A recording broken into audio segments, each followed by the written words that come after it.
बड़ों को प्रणाम, छोटों को नमस्ते। कोरोना जैसी महामारी के अंदर आप स्वस्थ होंगे, आपका परिवार स्वस्थ होगा, ये हम उम्मीद करते हैं। हम अपना ख्याल रखें, अपने परिवार का ख्याल रखें।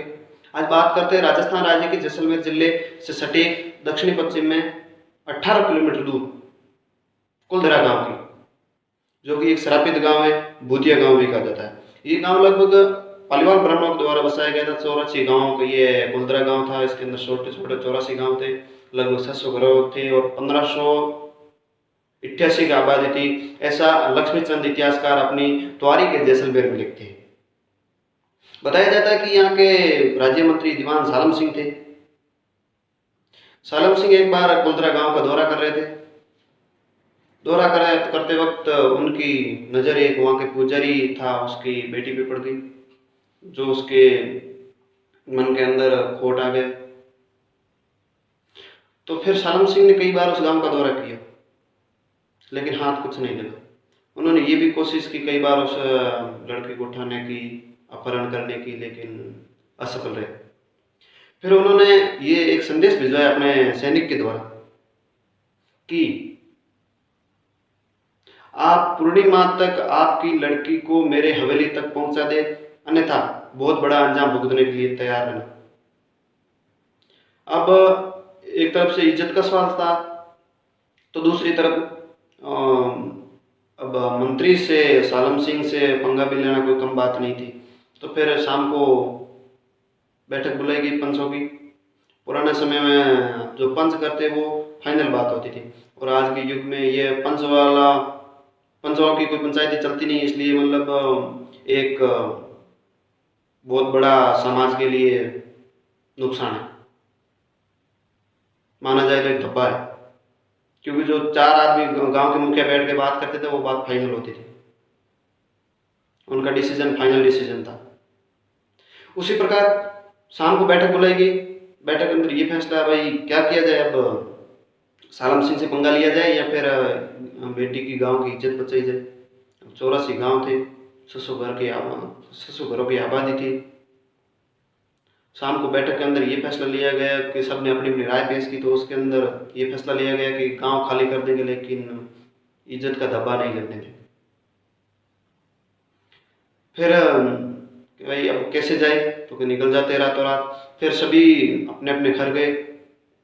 ऐसा माना जाता है कि पालीवाल ब्राह्मण बहुत विकसित थे, वैज्ञानिक तौर पे काम करते थे। उनके खेती, मवेशी, बर्तन बनाना बहुत अच्छा कारोबार था। और उन्होंने जो कुलधरा गांव बसाया, वो 84 गांव ही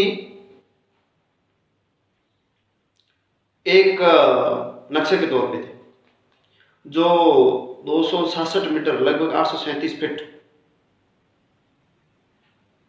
ऊपर पहाड़ी पे। वहाँ का वातावरण बिल्कुल अनुकूल। जैसलमेर का तापमान लगभग गर्मियों के अंदर, मई जून के अंदर 44 डिग्री, 45-50 डिग्री तक पहुँच जाता है।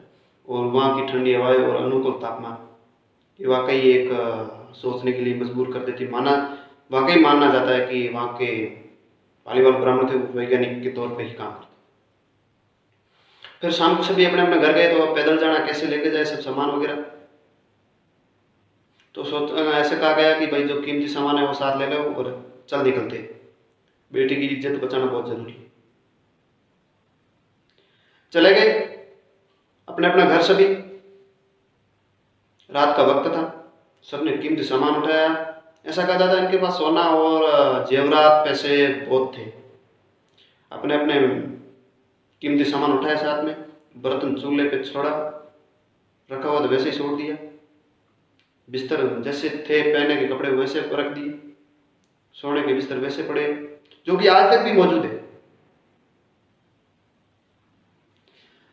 फिर छोड़ के सब एक साथ निकल जाते। ऐसा बताया जाता है 84 गांव की लगभग 1588 की आबादी थी। लक्ष्मीचंद इतिहासकार त्वारी के जैसलमेर में लिखते कि 1588, और कर्नल जेम्स टोड लिखते 1599। बेटी से एक इतिहासकार था। रातों रात निकल गए। ऐसा कहा जाता है कि गांव खाली करते निकलते वक्त उन्होंने ये श्राप दिया कि ना तो इस गांव में कोई आज के बाद बसेगा, ना। गांव खाली कर दिए और ज्यादा ज्यादा ये श्रापित कर गए। फिर अब ऐसा बताया जाता है कई मथुरा चले गए, कई आगरा चले गए, क्योंकि अब 700 परिवार एक साथ कहीं किसी राज्य के अंदर बसे तो खतरा और भी बढ़ सकता था। फिर पूर्णिमा का टाइम दिया हुआ था सालम सिंह के, पूर्णिमा तक लड़की नहीं पहुंचाई हवेली पे। सालम सिंह अपनी सेना के साथ कुलधरा की ओर कूच करता है। कूच करते हैं तो वहां पर वो देखते कि कोई नहीं घरों के अंदर, मवेशी वैसे बंधे हुए, चूल्हे पे बर्तन वैसे पड़े, राख अभी तक चूल्हे की ठंडी नहीं हुई है। सालम सिंह देख के थोड़ा बहुत घबरा जाते, फिर वो कहते चले गए कोई बात नहीं, अपन यहाँ बसाते अच्छा अच्छी जगह। हम वातावरण की तरफ से देखा जाए तो एक नक्शे के तौर पे अच्छे अच्छे सब सिस्टम से सेट था, घर वगैरह सब नक्शे के तौर पे बने हुए थे। तो ऐसा क्या था कि सालम सिंह ने वहां पर बसने की कोशिश की और सैनिकों वगैरह ने, तो किसी के साथ अच्छा नहीं हुआ। फिर वहां पर जो हो रहा है सबके साथ अच्छा नहीं हुआ, कोई तो वापस ही नहीं आया और कई लोग बीमार पड़ गए, किसी के साथ बुरा क्या हुआ। और ऐसा भी माना जाता है कि आज भी शाम को 4 बजे वहां गेट बंद हो जाता है और जो अंदर जाता है वो वापस नहीं आता है। अब तो खैर गार्ड वगैरह लग गई है, किसी को 4 बजे के बाद अंदर एंट्री भी नहीं है, प्रवेश भी नहीं देते। फिर चले गए और जो श्रापित गांव था ये धीरे धीरे इसको लगभग 200 सालों 19वीं सदी के अंदर ये छोड़ के चले गए थे, लगभग हाँ 19वीं सदी के अंदर छोड़ के गए चले गए। और आज तक भी ऐसा देख के नहीं लगता है कि इसको 200 साल हो गए या 19वीं सदी के अंदर ये गांव खाली करके गए। वैसे खंडर तो हो जाता है, जैसे घर के अंदर 4-5 दिन घर की देखभाल अच्छी तरह से, घर में कोई नहीं रहता वो भी खंडर की तरह लगता है, लेकिन 200 साल देख के नहीं लगता है कि 200 साल पुराना। ये थी श्रापित भूतिया गांव की कहानी। उम्मीद करता हूं आप सबको अच्छी लगी होगी। अच्छी लगी तो वीडियो को लाइक करें, शेयर करें, चैनल के बेल आइकन को जरूर दबाएं। और आपके मन में किसी भी प्रकार का प्रश्न या आप किस स्टोरी कहानी को सुनना चाहते हैं तो आप मुझे मेरी ईमेल आईडी पर जरूर मैसेज करें।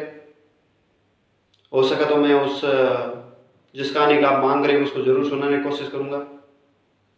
और आपसे वादा करता हूं कि हर रोज एक न एक नई एपिसोड कहानी आपके सामने पेश करने की कोशिश करूंगा। धन्यवाद।